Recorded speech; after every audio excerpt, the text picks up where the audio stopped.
Okay, welcome everyone. Thank you so much for joining us for the Women in Leadership Talk podcast. We are super excited today. We have Alexandria Butler, better known as Lexi B, joining us. Welcome, Lexi. Thank you. I'm so excited. Thank you so much for having me. Well, we're thrilled to have you and super excited to learn more about you and the work that you're doing. If it's okay with you, I'm going to take just a moment and share with our audience a little bit about your background so they have some insight. Lexi's mission is about everyone is a freedom fighter and how to really build equity in the workplace. But not only that, she's a storyteller and she's a freedom fighter herself. And she started her career as a counselor, motivating students to tell their stories and share their greatness. I love that, by the way. I love when we help others to show their greatness. Yeah. She also has founded an online magazine and built an online community that's now packed with Black women from the tech industry, where they share insights, their challenges, their successes, but most importantly, the need to be heard. And that's really, why Lexi's here today, is to amplify those voices. And that's why we have her on Women in Leadership Talk, because, that power of your voice is so important to make changes in this world. And Lexi uses storytelling to ensure others' voices are heard and as seen as the work, as seen so that their work is their truth. And so we're super excited to have you here today. So let's jump in. Let's start talking. So tell us a bit about yourself and how you've moved this thinking from I can be a freedom fighter to we can all be freedom fighters. Yes. So my career really started in the tech industry. I went to college. I went to Stanford University, which was already a crazy, daunting, in the best way experience because I'm from St. Louis, Missouri. And going to Stanford really opened my eyes to all of these possibilities around the world, right? I always tell people when you go to college, and I'm a strong believer of going to college away from home, you just take the classroom out for a second, but the people that you get to hang out with, the people that you share dormitories with, and the people that you eat waffles with. And that was me in college, just always wanting to get to know people and what they do and where they come from. And that really opened my eyes to just every possibility that I could have in the world that I never thought of before. Graduated from college, started working in the tech industry accidentally, and realized very quickly that this industry is very, very segregated in many ways. I was many times the only woman in the room. I was always the youngest person in the room. I was always the only Black person in the room. And if I wasn't the only Black person, I was definitely the only Black woman. And just trying to navigate all of those layers and all of those things around me while trying to be a successful adult, which, as folks know, adulting is really hard.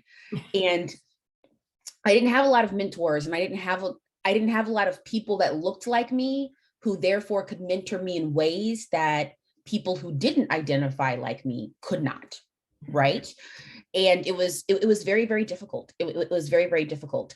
While at my first company, I wanted to start paying off my car. So I did do some college counseling and really started teaching high school students how to tell their stories on college applications, and realized very quickly that the tools and the tricks that I'm trying to get these high school kids to tell their story and tell their greatness are the same tools and tricks that maybe I should use at work. Nice. To be a better adult and almost kind of parent myself. And so I started doing that work as young as 23, 24 years old, of basically just actively deciding to be more authentic at work, actively deciding to ask for what I wanted, asking more questions at work when I didn't know the answer, because questions are not a bad thing, and really fighting for my place at the conference room table, knowing that a lot of people in mid-level management just didn't want me to be there, or really just didn't care that I was there, right? So really had this ambivalence towards my existence and towards my success, which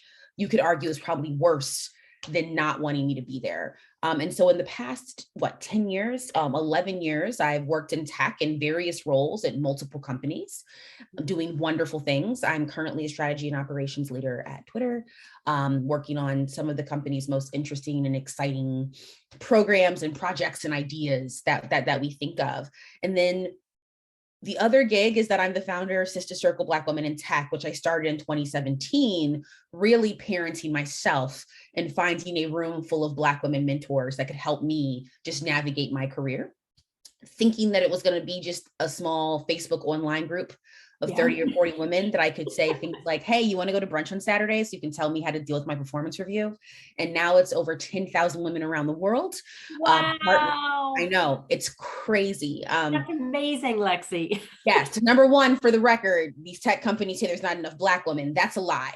The pipeline is cleared. It's not a pipeline problem. And we partner with tech companies and have real conversations and mentor each other, and really a solidarity group for these women to know that regardless of what happens at work, they can come to this online community and talk it out and vent and basically get hugged, and also lessons on how they can be better outside. So that's love it. Yeah. Wow. Wow. That's amazing. So much accomplished in a short period of time, and like just incredible. So kudos to you. Like if I saw you, I'd hug you. If we were together. I love hugs. Yes. Yes. Me too. Me too. So I know one thing that, you have shared a little bit about your drive for being a freedom fighter is some of the mentors as you were growing up. Maybe just share a little bit about who influenced you really. Everyone influenced me. I am the person where I am an active listener and I am a very, very active observer, to my detriment, right? I'm the person, back in the day when I was much younger, going to the club, standing in the corner, just watching people. So I was very blessed to grow up in a family and still in that same family with these very strong Black bodies, men and women, who told me every day that I'm a superstar. Every day that I could do whatever I wanted. And it wasn't until I became an adult that I realized how much privilege that is, to grow up in a home where everyone says that you are greatness. Like you just sitting there eating chips is a great, phenomenal thing, right? And then also grew up in a home when there were people who questioned my greatness. I got to watch adults fight that. So having this defense mechanism, which I always tell folks, is also a big deal too, right? Watching as a child, watching someone fight another person verbally because they tried to tell you that you're not great. Yeah. It's a very revolutionary and militant thing, because from a child perspective, you're like, wait, so people are not allowed to talk to me like that? Yeah. Got it. That's right? Huge. People are not allowed to tell me that I can't do something? Got it. Right.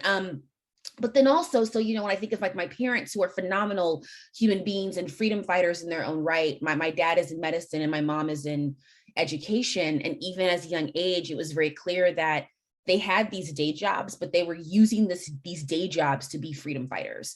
My father's medical practice is in a predominantly Black and brown neighborhood, and he did that strategically, right? He has an all Black woman staff. My mother has been teaching for years and currently teaches at a predominantly Black school. And it was very clear ingrained in me that whatever I do, however I want to do it, whether I'm going to be a carpet cleaner or Whitney Houston, I don't know. It definitely had to be community first. Like, use these talents and help yourself, and then help your community. And so when I think about those freedom fighters, I'm also thinking about my grandparents, and specifically my grandmothers who helped raise me. And I'm also thinking about Toni Morrison and Angela Davis and Zora Neale Hurston and, Audre Lorde and all of these Black women that I would read, who very much, without them knowing, parented me. Yeah. Right. I'm thinking about reading books about, 12 years a slave that my dad would always put books on his desk, and then in hopes that I would take them away and read them. And I did. Right. Okay. That's good to hear, Lexi, because I do that with my daughter. And then she looks at me and goes, I'm not reading what you read. Yeah. My dad would know that it'll rub off. Yeah. In my parents' house, there was kind of this unwritten rule that you're not supposed to touch your dad's desk. And I think one day when I was little, he had a book that I wanted to read, so I took it. And I remember that night he was like, "A book is off my desk," and I was like, "I don't know what you're talking about." And then I brought it back. And so throughout my childhood, it kind of became a game where he would put more books on the desk, because I guess he was like, well, maybe she just wants to touch this desk because you shouldn't touch it. So just let me let me give her something to touch. And it kind of became our own like library back and forth, if you will, with these great authors. And I think that when you observe those things and you read these things from like powerful women who look like you and talk things a lot like you, it really shapes the world that you live in. Yeah. Right. And so, yeah, that's the kind of stuff that I did. It was great. It was great. That's amazing. What a great story. I love that. And I'm hoping my daughters she'll start to pick up some of my books. They will. I promise. That's awesome.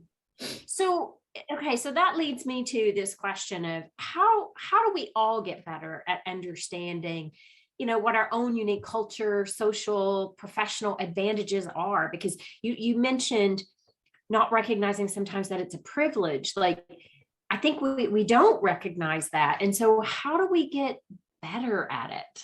So I think the first and foremost thing is to understand that privilege is not inherently bad.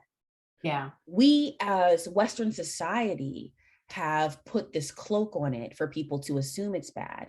But privilege is not inherently bad. If you actually Google the word privilege, if you read authors and educators discuss the definition of privilege, no one says privilege, it's a bad thing. Mm-hmm. No, everyone says what you do with it can be bad or good. So I think the first step is really recognizing that you having privilege is not a bad thing. You having privilege is a privilege thing. That's it. Water is wet, the grass is green, you have privilege, right? And the second thing is to understand your privilege. I also do think that we come from a Western society background, which inherently means that we come from a mindset of colonialism. And a lot of people don't want to hear that. And I don't know why people don't want to hear the truth. Right? Because just because I'm saying that we come from colonialism does not saying that I'm calling you a colonial. I'm just saying this is how we got here. And in order for us to really understand how to be better people, we have to just acknowledge how we got here. We come from a mindset of 700-800 years ago where people were placed in boxes literally based on what they look like. Yeah. Which is why nowadays people say things like, well, it's not my fault that I was born this way, because that comes from this colonial white supremacist past of like, oh, I get it, because we live in a world where we put people in boxes based on what we look like. Mm-hmm. And depending on what they look like in that box, we decide how powerful or less powerful they are in society. And I always tell people when I give these talks, I said, okay, so obviously what you look like is a privilege. You know that. You grew up in a world that told you that. Let's talk about some other privileges that you may or may not realize that you have. Like the privilege to walk around this world with ability, the understanding of your privilege on the socioeconomic spectrum, not only where you are right now, but where you were when you were younger. The privilege of when you were a child, knowing that you never had to question if you're going to eat today. Yeah. The privilege of coming from a 2+ parent household. And I say that strategically because, as we all know, raising a human being is actually hard. And when you're raised by a single parent, it is harder, not because your parent is not phenomenal, but it does become easier when when you're raising a human and you have extra resources, whether that's another parent. Right, whether it's an aunt, whether it's an uncle, whether it is cousin Tito down the street, right? It's just, so were you raised in a household with a lot of resources of people loving you directly and actively and physically loving you, and things like that. And I think that when we start having those conversations, people then realize like, oh, hold up. Mm-hmm. Here are all the privileges that you can't see physically on me, right? And here are all the lack of privileges. So maybe you can physically see privilege on me, but I did not take the time to realize all the lack of privileges that I have in the world. And then the next part of that is that when you can understand your privileges, understand your lack of privileges, and all of them encompassing, then you can literally figure out ways to use your privilege layers to help people every single day in very small amounts. Because helping people with privilege is literally a 30-second act. It's not this grandiose, let's start change everything. For whatever reason, people think that in order to be a freedom fighter, you got to be MLK or Nelson Mandela. And I'm like, actually, you don't. I mean, great, if that's what you're going to be, I'm not going to stop you. But you literally can activate this idea of bringing equity into the world, into the workplace, by these very small, nuanced things that you do. every day that really come down to, oh, in this moment, I have the most privilege in the room. I'm going to use it to help you out. That's all that I want. Wow, that requires a lot of consciousness Yeah. and awareness. And I love that you shared that. I also loved what you said a few minutes ago about advocating for others, right? Like, and it doesn't matter whether it's at home or if it's at, at work, but what you shared about growing up even, and how people were coming to your defense, basically saying, that's not how you talk. Like, that's beautiful. And if we can continue to, do that in all aspects of our life, when we see somebody needs that hand to help them up, or that little, extra boost of confidence to show that they can do these things, to show their greatness, I think is what it really comes down to. Love it. Okay. That's awesome. So let's dig into this topic of equity and inclusion in the workplace, but also, it's not just the workplace. It's life in total. So share with us, just some of the things that you've witnessed and how you've been able to make some of those changes. I think so. So it's interesting because people ask this question all the time, and I'm like, my personal life is very equitable, and that's because I grew up in a home that made it extremely equitable. Growing up, I'll be very honest, I thought my parents were crazy, right? Because as a child, watching them and not really understanding the world, they're very like militant aspect of how they raised me, of being like, you are a human. And there is no other human that's going to tell you that you are not worthy to be in a room. Now, there are plenty of people that are going to try to make you feel like your quality of work is not worthy in the room. And that's why you can control that and be like, actually it is, right? Now, as an adult, I am so grateful for my parents being so militant, right? I am so grateful that I'll never forget 10th grade and starting to talk to my college counselor about college, which, in America, that's around the time you start talking about it, and looking at my grades. And my parents were there, and my dad said, I personally think that she should apply to Stanford.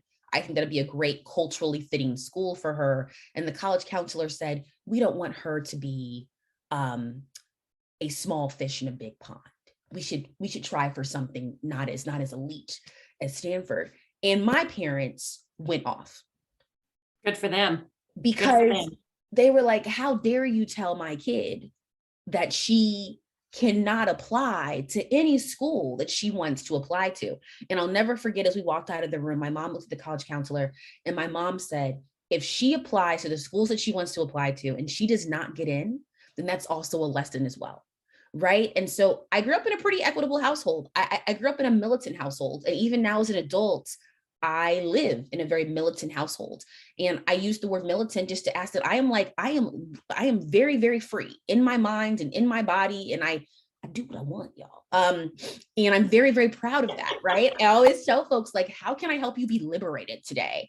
Like, what do we need to do in the workplace? What I had to learn was that I had to learn a few things. I had to learn, one, that not everybody is ready for this conversation. Yeah, very true. And even though that saddens me, I had to learn to focus on the people that are ready for it. So I always tell folks, I focus on the people that are ready for it. And I also focus on the person who writes my paycheck. Because even if you're not ready for it, you don't need to get ready for it, because I'm going to have to deal with you, right? Those are the two bodies of folk that I focus on for me in the workplace. And then number 3, it is making sure that I'm actually taking time to get to know people. A lot of this equity work, a lot of this privilege work really comes down to the fact of, have you taken the time to get to know the person that you work with? A lot of people look at me and assume all the lack of privilege that I have. And I always tell people, if we had a list of privileges on a wall, right, I promise you that minus a few of them, I may be one of the most privileged people in the room. So again, assuming privilege is also problematic, right? And so what does it look like when people actually get to know me at work? What does it look like when I put in effort to get to know other people at work? What does it look like, even small things, when I get to know that one of my peers is actually an extreme introvert and hates talking about their ideas in meetings.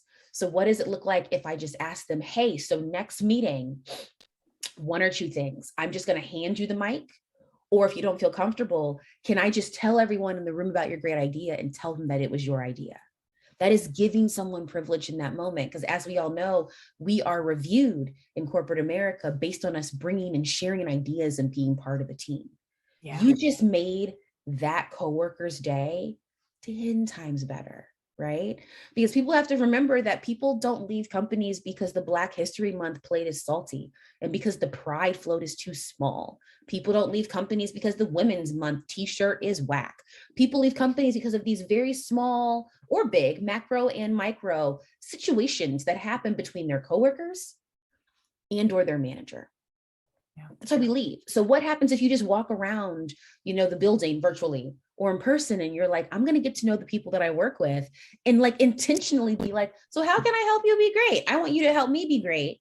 How can I help you be great? I can't do your job for you, but maybe I can learn some things about you, right? Maybe I've learned that you are a parent and the kid has to get picked up at 4:00, but we have our team meeting at 4:00. I have no problem as the person who runs the meeting to move the meeting. That's not like, in the grand scheme of things, that is very simple things to do, right? And that's what I'm advocating for, these very simple moments. And to start with that, get to know the people you work with, get to know what they have to do after school or, after work, or get to know what irritates them. Whenever I have a new working relationship, I always tell people, what is your biggest pet peeve? Yeah. So I love what I'm hearing you say, because the intention that you put into really honing in on an individual to humanize the relationships, because that's really what you're doing. It's being curious and being very intentional with conversations so that you get to know somebody as a person versus Lexi does this in her job, right? And that's such an important piece, because when you were talking a minute ago about, people work for people. Yes. They don't really work for companies. They work for people. Mm-hmm. So when you make somebody feel heard, seen, it's that know, like, and trust, motto, that then people stay with you. People, they see that you see them for who they are. And if you're an introvert, that's not a bad thing. It's not a bad thing, but it's to your point, it's how do you help lift that voice up so that others can see just what this person is about and how we can help them. And a lot of times we make assumptions, to your point, and we don't realize what's going on behind the scenes with someone. So I love what you're doing. So you talked about the intentions of equity. So what about the intentions of empathy or authenticity? Like, let's talk about that a little bit, because I think it's such an important aspect. No, it's 100%. And it actually goes with it, because I don't think that you can have equity without empathy and authenticity. They actually go together, right? So I think that empathy, first and foremost, at least for me, empathy comes when people realize they don't have privilege. That's where the empathy piece comes in, right? So when you can recognize, here are all my privileges, and then you can also recognize, and here are all the layers of privilege that I don't have. To me, that's where the empathy comes from, because you know how it feels to not have privilege in a moment. So imagine how it feels when I don't have privilege in a moment. It's the same thing, right? What does it look like when we all can be like, oh, like you said, we are all humans, and there is empathy in the process. I do every single day at work. I lead with empathy. If you walk into one of my meetings, I'm asking, how are you doing? I'm asking, how's your spouse? I'm asking, how are the kids? How's the dog? Because I want to start this conversation off by being like, I acknowledge your human experience. The work's going to get done. I promise you. I acknowledge the human experience. And it's also interesting how much more work you can get out of people when you acknowledge their human experience, right? 100%. Yes. And also, it's crazy to me. And then also authenticity, right? I also lead with a lot of authenticity. People know that about me, whether it's from my hair to my nails. I know right now at work, I have a James Baldwin quote, I think, on my email. Whenever I give presentations at work, I always start and I'm like, hey, my name is Lexi B. I am a proud Black, dark-skinned woman, usually with curly hair, and I'm here to talk about this. I make it very clear who I am. because that's what authenticity is. And what I love about authenticity, because I always push people to also be authentic, tell me who you are. Because when you tell me who you are, what you're actually telling me is this is the angle of the world that I see it in. Yeah. And that's Love actually that. for a leader is actually very important for you to know. People will give you all types of advice. People will have all types of opinions. But when you don't understand the angle and the lens of the world they're viewing, you're not going to understand why that opinion exists. Yeah. So I'm always very big on being like, who are you? Where you come from? What food your mama make? Because that to me gives me a different understanding about you. So when you say things, I can be like, oh, whether I disagree or not disagree, this is on brand by the experience that you have in the world. Yeah. And that's most important to me. And I always tell folks that I work with, whenever I get a new job or a new opportunity to work with someone, my first meeting with them, and people always laugh, I say it jokingly, I'm like, I want to know who you are, where you come from, why you believe, what food your mama made you, and if you had a dog when you were 5. And people laugh. And the point that I'm saying is that I want to know as much about you as you feel comfortable giving me. Because regardless of how we work together, I can then also navigate, oh, that's why you think that way. Mm-hmm. Makes sense. Yeah. Clears up a lot of where the perspectives come from, right? And perspective is important. What I love what I've been hearing you say is you clearly have a gift in being able to see from someone else's point of view.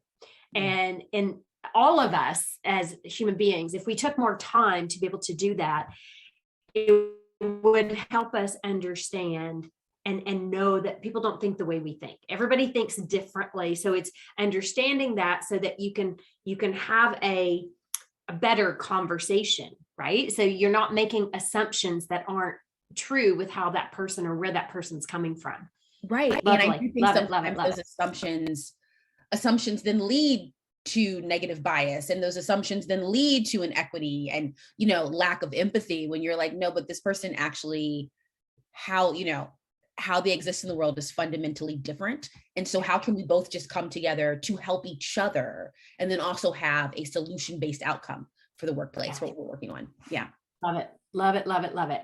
So any examples or strategies that you want to share for, how do we engage in that dialogue more, especially at a work perspective, right? When you see the lack of inequities, I guess is really the way I want to approach that. How do you get that conversation going and get people talking about the elephant in the room? Yeah. So first and foremost thing is that 9 times out of 10, the inequities in the workplace come from mid-level management. And we have to honor that. We have to know that, and we have to deal with it, right? It is a very rare occasion that a CEO, a C-suite member will get up on on a bandstand and be like, women do not deserve equal pay. Right? Yeah. Now, they may or may not think that in their deep, dark secret spirit, but they're not going to say that on a stage. They're not going to put it on an email, right? What they are going to say is that we're all equal. Women are great, right? We're going to great. work on, which by the way, ditto, we are. And, you'll have these things like, we're going to work on increasing our diversity of women, blah, blah, blah, blah, blah, right? People don't realize it is the mid-level management chain of a company that decides if a company is equal or unequal. Because once you go above mid-level, then basically you have the power to create your environment, whether it's at this company or another company, right? Like, if this isn't working, I'm gonna go to another restaurant. It's very simple. I have the money, I have the means, and I have the network, right? But it's the mid-level management who are really deciding what's happening for people that are under that mid-level tier. So first and foremost, companies, we need to have consequence-based stuff for mid-level managers who are actually not walking the walk and talking the talk when the CEO says we need to have more women. And then we find out that we have a mid-level manager who is literally oppressing women. First thing. Second thing, mid-level managers, you need to take the time to get to know the people that work for you. Yeah. Because fun fact, not everybody's influenced by money. Yeah. I had a manager about 6 years ago. And it was funny because you could tell that it took him a long time to realize that I'm not influenced by money. because the stuff that he was doing was very money influence based. It took him a very long time to realize that dangling money over my head does not inspire me to do great work. If anything, it irritates me.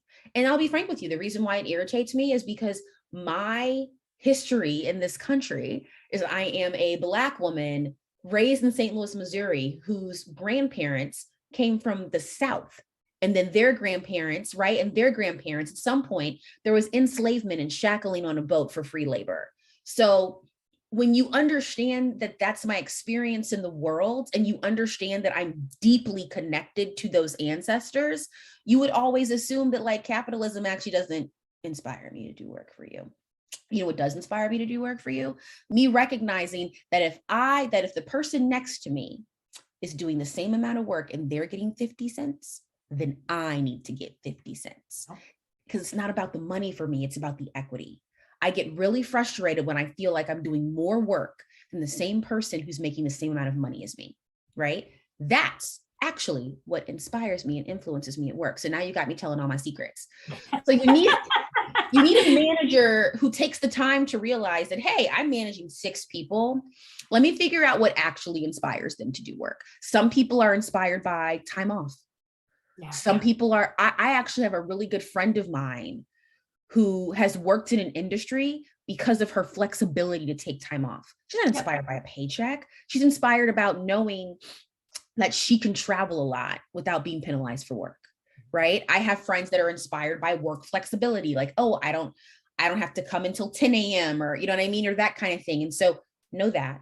And then number 2, always make sure that you're keenly aware that you're giving everybody an equal opportunity to shine. There have been many times in my career where I have seen and been a part of managers who have I always tell people you have a pizza, and managers are aware what slices of the pizza are more valuable than the others. Because this is how this works. The manager talks to their director or their senior VP or whatever, or the CEO. And the CEO's like, hey, this year, I want to focus on these 3 things. You need to get those done. And the managers come into their teams and they give those 3's objective to 2 people they like. And the other people get stuff that's good work, but we're all keenly aware those things don't necessarily roll up to the bottom line of what the CEO wanted. So therefore, when it's time for performance reviews, I guarantee there's already a bias. So I always tell mid-level managers, you need to make sure that everybody on your team has a slice of the same pizza so they can start at the same line. So everybody's slice of pizza is valued equally. And then decide who gets promoted, right? And then lastly, what I've experienced most recently is actionable feedback. I've been having a lot of conversations with friends and in my head about how we have an inequity of feedback. We have managers who won't give you feedback. They'll be like, oh, you're doing well. Keep doing that. That is not helpful at all. Exactly. Tell me exactly what I'm doing well. Right. Because if I'm doing that well, then where is my promotion? Where is my check? Right. We need managers who will sit down with people and say, okay, so you're doing great. I need you to do A, B, C. And also, when you do those things, I need you to do them this way. And then on top of it, I'm going to give you a mentor that's going to help you do it the way I want you to do it. Because that's what actually gets people promoted. That's what actually gets people more money. That's what gets people to climb whatever ladder they're trying to climb. And if, again, they're not influenced by promotion, that at least gives people the opportunity to be validated and praised for their work, because everybody wants that. So those are my 3 things. Real actionable feedback. 1, 2, giving everyone an opportunity to work on impactful work that is defined by your leadership. And 3, mid-level managers understanding what influences people to do good jobs. Yeah. And if you can do that as a leader, you're good to go. Oh, that's awesome. That's awesome advice and strategies. You know, it's funny when you were saying that, I was thinking of a conversation I had just a few months ago with one of my clients who CEO, and we were talking about a particular individual whose performance is awesome. And he's like, you know, we've given her 4 promotions, we've given her 4 pay raises. And I went, okay, just stop. And to your point, I said to him, I go, what do you think is really important to her? And he was like, well, money. And I'm like, no, it's not actually. And we got into that conversation. So what I love about what you shared, Lexi, is it's the humanizing of the relationships. You know, when I grew up in corporate America, because that's where my roots came from, it was really about, you know, you work hard, you get promoted, you kill yourself, all these things. And you weren't friends with your boss. You Nope. didn't, you know, really talk to your boss unless you were providing, you know, a project or whatever. And when we humanize relationships, and that's what I hear you saying, when you're humanizing those relationships, when you understand how those individuals are motivated and influenced kind of your company, right? Mhm. Because you're bringing your people into, you know, this collaboration of how we all work together to make it happen. And it's important to understand what's important to them, because it's not all about you. Your job is to influence and inspire them. That part, it's 100%. And then also adding to that, I think it's hard work because it's continuous work, because what influences me on Monday can actually change on Friday, because as humans, we change, right? So you can have a person who's influenced by money, but as you know, I tell people all the time, I'm like, people, for whatever reason, everyone thinks, you know, has this mentality that having the most money in the world is going to make them happy. When I have a theory that the majority of the world does actually not care about having the most money in the world. Most people, I think, care about having the amount of money that actually fits the lifestyle they want to live. Right? If you interview 100 people, I promise you that like less than 10 are going to say things like, nope, all I care is about my bank account, to make it big, big, big, and grow, grow, grow. You're going to have people that are going to say, yeah, money's important. But then when you get down to it and you learn about their why, you're like, oh, money's important because you want to sell your house and you want to go live on an island and have a hut and, you know, fish. Money's not important to you. However amount of money you need to go do that, that's important to you, right? And so people's ideas of capitalism and money and influence can change, right? You can have a person, right? You have a person there have been times in my career where money was my driving force. There have been times in my career where it is not. And so the hard work for a manager, the real work, is for them to always be keenly aware that what influences me and inspires me to do great work could change. Yeah. And to just always check in with that. Because if you want me to do great work, you need to know what the carrot is. And I think that a lot of managers are missing that. They don't want to put in the effort to define the carrot. Yeah. Yeah, that's a really great point. Wow, thank you. What a great conversation. And, you know, I just want to stress to everybody, you can find Lexi at lexib.com. Yes. That's how you can reach her if you have more questions or you want to check out some of the other talks that she does. You know, I love this mission you're on about everyone has the potential to be a freedom fighter, and we all should be, and how we build more equity in the workplace, because it takes each of us to, you know, really rise up and be able to advocate for one another and see the other person as a person. So love your conversation, Lexi. Thank you. And a fun fact, sorry, I meant to say this earlier. I used to live in Chesterfield, Missouri. Really? That's yes. Where, really? Did you go to high school in St. Louis?